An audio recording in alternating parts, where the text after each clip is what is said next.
Welcome to The Factor, a global medical device podcast series powered by Agilus by Chimenox.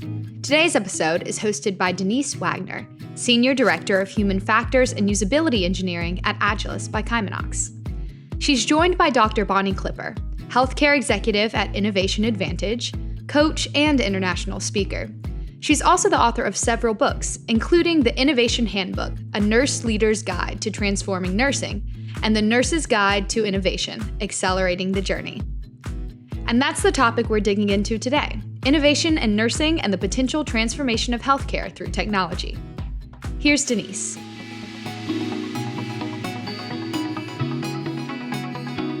So Bonnie, welcome to the show and thank you for joining us. Oh, thank you so much, Denise. It's always my pleasure to talk to you. Tell us a little bit about your company, Innovation Advantage. Absolutely. So being a nurse for quite a long time and having been a chief nurse for over 20 years, one of the things that struck me as I was a Robert Wood Johnson Fellow was the lack of understanding that nurses have about innovation, around what it is and how we can use it to actually help us with care transformation. So probably at the worst time to actually start a business, I created my consultancy during the pandemic and really started to talk to nurse leaders that at the time were looking for new ways to do things, but were uncertain of how to go about that. We kind of have some traditional frameworks and structures that we still to this day tend to operate with in healthcare, not just nursing, but in healthcare.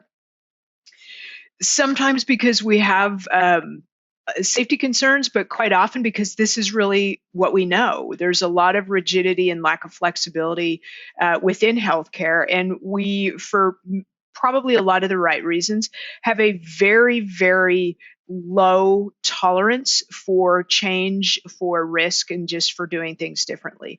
So that really was an opportunity for me to work with organizations across the country. And actually, I do some international work as well to help people learn to think different. So not just do a hackathon, but really help to go into the organization and dive deep around how can we teach you skills to think differently. Let's use some of your existing internal challenges that you have right now to work through, and then let's create processes so you understand how to apply these skill sets, and you can use them on your own anytime going forward to come up with different solutions to problems that are vexing you today. And as a result of doing that work, what really emerged is that many organizations are doing care transformation. So I have been able to emerge as an expert in virtual nursing simply because of my exposure to hospitals around the country that are implementing these care models and need assistance with building the processes and assembling all of the pieces that go into how an inpatient virtual nursing model works. So in your work, I mean, it sounds fascinating, and it's exactly the right time to do this, right? There's been a lot of strain on the healthcare system, and this is the right time to continue to push for innovation and transforming the care model. In your work, have you heard of human factors engineering? Absolutely. Absolutely. I am working with an organization now, and we are doing some study work. In fact, we are doing some work around what is the right number of patients for a virtual nurse who is a nurse located remote from the unit where the care is being provided, yet is still part of a care team. So we're studying what is the right number of patients for a virtual nurse to care for? And we are actually doing some human factor analysis and particularly looking at some of the safety attributes. We have some engineers that are involved in this, and we are looking at things fascinating to me, but we're actually looking at perspiration, heart rate, eye movement, eye fatigue, things of that nature to understand what is the right number of patients for a virtual nurse to serve. Now, we know there's two different models of virtual nursing that have emerged. And of course, this work is early, so we are probably going to continue to see change. But if you have a nurse that is remote, that is doing admissions, discharge, and transfer paperwork, known as the ADT model, or you have a nurse doing a care partner virtual nurse kind of model, meaning they can assist with paperwork, they can assist with patient education, they can answer call lights, they can do hourly rounding, dual nurse verification. How do we know in either of those models what's the right number of patients to assign to a virtual nurse? And I'll tell you, Denise, in talking to organizations around the country, we see everything from 5 or 6 patients per virtual nurse up to organizations that assign 24 to 30. So what's the right number, and how do we decide what that workload looks like? But more importantly, are we measuring the impact of human factors on the safety of that care model? Exactly. And there's this tension between technology, like being an enabler, but then also all of the care providers have to learn that technology. But with the right technology, possibly, that's going to affect the number of patients in that care model, right? That a nurse can take care of. So tell me a little bit about that, because I've listened to some of your podcasts. I know you're an advocate for the use of technology to enable nursing care. So tell me about maybe some of the technologies you think that can help. Yeah, absolutely. I'd be happy to talk about that. First and foremost, I think for any technology, it's important that nurses are involved in the design and development. And the reason for that is because being trained as nurses and having had the opportunity to care for patients, nurses are the ones that understand those workflows.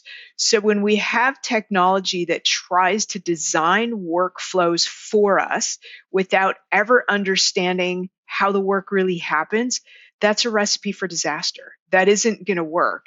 And while you might actually produce a nice, shiny technology, you might even sell the nice, shiny technology, it isn't going to be utilized, which means if you're using a subscription model or if you're ever looking for upgrades and renewals, facilities aren't going to pay for it because it's not being used. So, step one is always, always, always go to where the work is being done. So go to the nurses that are involved in this particular area. If it's inpatient, outpatient, perioperative, whatever it might be, get the design input directly from those nurses.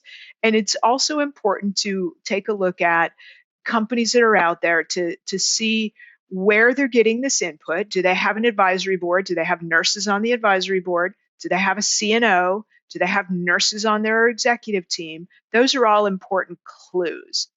Then really that next step is to look at what technologies are out there. But first you have to figure out what problem do you want to solve? Because there are technologies for everything. So you could spend a whole lot of money and not necessarily solve your problem. So, for example, virtual nursing is some of the space that I'm the most familiar with, and there are different tools that can be deployed across that space. So, if you think about one of my favorite, happens to be looking for the opportunity to offload non-value added work from nurses. So we know 36% of a nurse's time is literally spent on a combination of documentation and hunting and gathering. If you could offload hunting and gathering, and there are robots out there that will actually do this work for you, that will go get you the supply out of the supply room, or go get you the telemetry box that you're missing, or go get you the discharge medications that you're waiting for a patient. We have to identify those kind of technologies and then bring those on board with the acquisition of that tech in an organization.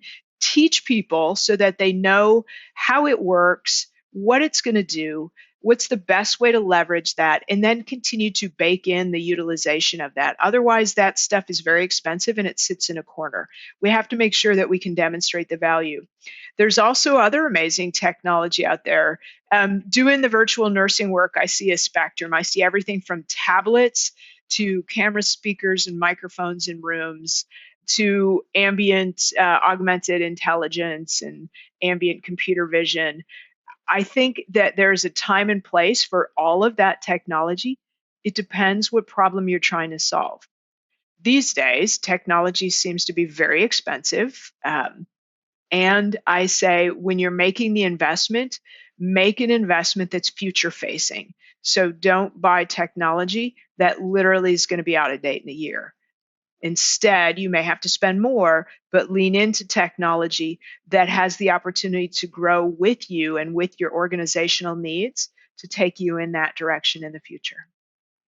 Okay, so there's a lot of synergies in what you're saying. So I think you're probably a human factors engineer at heart, as well as as well as a nurse. So a lot of synergies and what we do in helping medical device manufacturers reduce use error and make products and systems safer to use for the end users and ultimately the patients. So a couple of things I just want to point out that you mentioned that are near and dear to human factors engineers' hearts is, identify the unmet need first. Don't develop the tech and then try to go discover a need for that tech, right? And the way that you identify that unmet need is being in the field, understanding the people that use the technology, who need the technology, and what their clinical workflows are. So this is exactly parts of the human factors engineering process. What is your advice to medical device manufacturers on getting a nursing panel in place, or recruiting nurses or finding nurses to help provide insight into their product development? Yeah, there's different ways to go about that. I mean, I would tell you, Denise, on a monthly basis, I probably have about anywhere from 5 to 10 or 12 companies that reach out to me, and they'll say, "Hey, would you be willing to look at this or look at that?" The way that I work is I typically have contracts with organizations over a period of time, and we develop milestones for what they're hoping to gain and what they're looking for. I also encourage organizations, even small startups, talk to the nurses that you might have as friends and family. Start to get input somewhere, and you can start by just getting some of that feedback for free.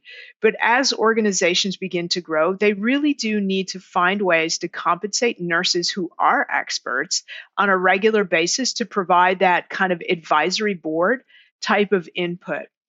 And don't mistake one discipline for another. So I'm going to give you an example. When I was the vice president of innovation for the American Nurses Association, I had an organization that called. They wanted to demo a product for me, and it was an OR related product. So we did a demo via Zoom, and we talked about it. And I asked them what problem it was trying to solve, because it didn't seem apparent to me what the problem was. Instead, it felt like a cool technology looking for a problem. Right. So I asked them what the problem was, and what they articulated didn't really make sense. So I asked them if they had nurses involved or nurses look at this. And it was a guy that said he was the CEO of this very small company. And he said yes. And I said, "I'm kind of surprised. What kinds of nurses did you have involved?" And he was sort of quiet for a minute. And then he actually said, "Well, I had a surgeon look at it." That's not a nurse, right? And Absolutely. we have really different skill sets and training and competencies and expertise. So it's important to make sure that you get, a discipline isn't a discipline. We're all very unique. So getting the right feedback, and it may require that you have to get various viewpoints and feedback from a whole variety of disciplines in order to come up with a good solution or a very well considered product. Yeah, and I've run across that as well in helping manufacturers that make surgical products, and they always, will establish this surgeon panel. But setting up the equipment, taking down the equipment, assisting during the procedure might involve multiple other stakeholders, as well as cleaning, maintenance, disposal, transportation of the system. So, yeah, again, I think there are so many synergies between what your company is trying to advocate for and what human factors engineering tries to advocate for.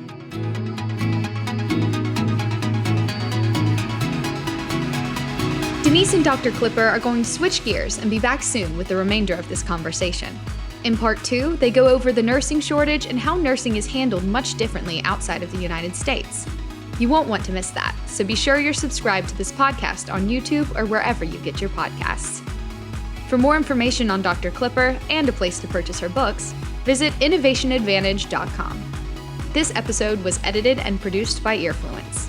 We'll talk to you again soon on The Factor.